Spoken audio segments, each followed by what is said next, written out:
Good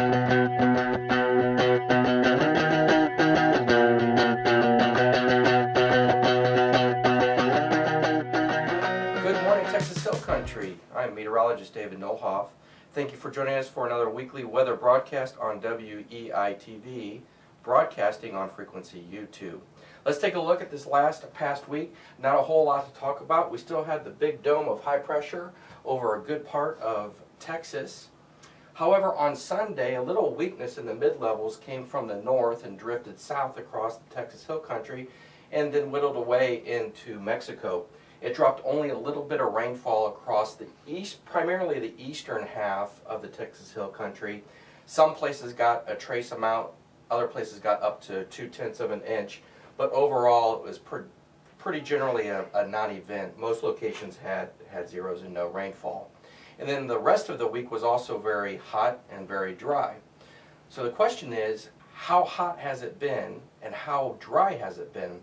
If we were to take a look, a subset of temperatures and precipitation from June, July, and August through all of recorded history of rainfall and temperature data, what we would see in 2011 is that it has been the hottest 3-month period and also the driest 3-month period that any summer has experienced here in Texas, the June, July, and August time frame.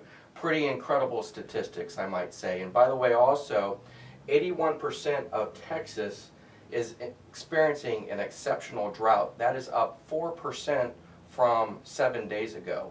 So the dry weather has continued, unfortunately, and it doesn't look like it's going to get any better. Okay, let's go ahead and take a look at our weather forecast for this weekend, Labor Day weekend, into this coming week. Well, all this last week we've been watching the Caribbean and the Gulf of Mexico fairly closely as Tropical Depression number 13 is developed.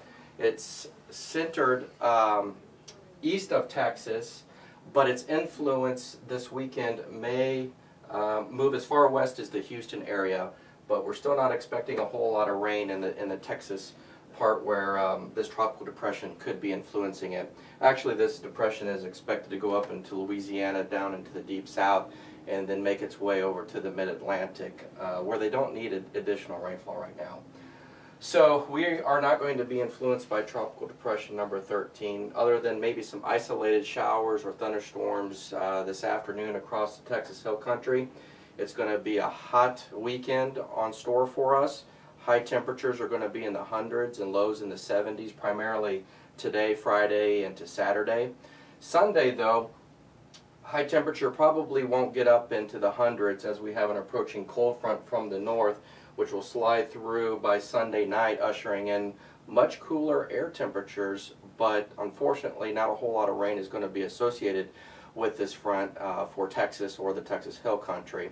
And so dry air is going to be a main component once it does make its passage Sunday night. All the way into the work week of next week, it looks like high temperatures, though, are going to be cooler. Highs in the 80s and lows in the 60s. Unfortunately, dry air and dry conditions are expected, so there is going to be elevated fire conditions. We're going to have to watch out for that after the passage of this cold front late this weekend as winds begin to whip up. If there are any changes, we'll break in. Thank you for joining us this week on WEI TV.